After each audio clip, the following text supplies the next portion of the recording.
General Hospital's in her kitchen, an oddly calm and collected Carly pours herself and Jack a glass of wine. He looks around and wonders where the flowers he sent her are. She explains she had to throw them out as she accidentally dropped them and they couldn't be saved. Jack admits he feared she got rid of them because she was still mad about the Joss Vaughn thing. Carly says she's had time to think and she's not sure she can be with someone who keeps things from her about the people she loves. He asks if she's ending things. Carly rehashes their musicianship and how Jack has come to her and her family's aid several times. Jack says it's because she means that much to him, more than any woman has ever mattered to him. She asks how then could he lie to her about her daughter. Carly says he let Joss be pulled into his world and said nothing to her. Why didn't he tell her that Joss was in danger? Jack lies and says there was nothing to tell as Joss was never in any danger. He tells Carly he cares about her, so tell him that he hasn't lost her. Carly asks him to promise her that if he ever learns Joss is at risk, he'll tell her. He promises. She says he hasn't lost her and kisses him. He is relieved and tells Carly that she's his whole world and she claims she feels the same about him. Eventually, Jack departs and Carly's facial expression changes to one of anger. Will Nina and Willow both go to jail? Outside the courtroom, Marco informs Nathan that by time Nina made her decision, Turner had to attend to another case, so Molly Lansing Davis is taking over at the arraignment. Martin appears and asks to discuss with Marco, so they are on the same page. That's when Molly appears and Marco excuses himself to talk to her. In court, Nina is brought in and she hugs Nathan. Willow is brought in right after Nina. Court begins and Willow and Martin are thrown when they learn Willow and Nina are being charged separately. Willow pleads not guilty to conspiracy and attempt to commit murder. Molly asks bail be denied as Willow has a history of erratic behavior and her mother has the money to help her flee. Though Martin tries to argue she's not a flight risk because of her kids, the judge denies bail. Outside the courtroom during a recess, Martin runs into Lulu, who was covering another case. Now she's headed to the Quartermaines for a fancy tea party to meet Ronnie, Monica's long-lost sister.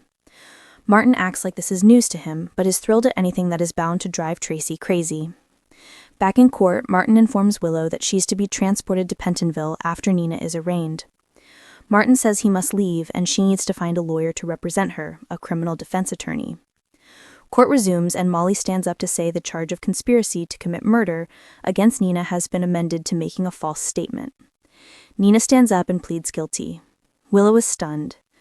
Marco explains to the judge a plea deal was reached and Molly says they've agreed on 1 year of probation and a $10,000 fine. Willow realizes Nina is recanting her alibi. Drew blurts out, "Nina, you bitch, how could you do this to your own daughter?" The judge calls order and Willow begins to weep as Nina is forced to recant her alibi on record. She reads a prepared statement that she was alone that night and didn't see Willow until after Drew was shot. Tears rolled down Nina's cheeks. How bad can Brooklyn's tea party be? In the Quartermaine kitchen, Dante asks Michael if he put Edward's gun in Willow's room at Liz's place to frame her. In the living room, Brooklyn and Olivia host a tea party to introduce Ronnie to essential members of Port Charles society. Lucy, Felicia, Jordan, and Stella are all in attendance. Funny, the mayor, arguably the most important member of Port Charles, is nowhere to be found. A smug Tracy tells Brooklyn that she's glad she threw this party and it will prove Monica's sister doesn't belong here and never will. Liz and Portia meet each other outside the mansion. Portia has been experiencing morning sickness. She hasn't told Curtis yet about the pregnancy as she has to know who the father is first. They head inside and are welcomed by Stella, who hopes they came hungry as there is plenty of finger food to go around. Lucy chats up Ronnie and introduces Felicia to her as an Aztec princess. Tracy chuckles when Ronnie bows to Her Highness and can see Ronnie is entirely out her element. Later, Tracy chats with Stella. Tracy admits to Stella she's no fan of the gold-digging grifter, but isn't here to make trouble. Stella warns her she may have trouble anyway, as Portia and Jordan are here and there's bound to be hostilities between them.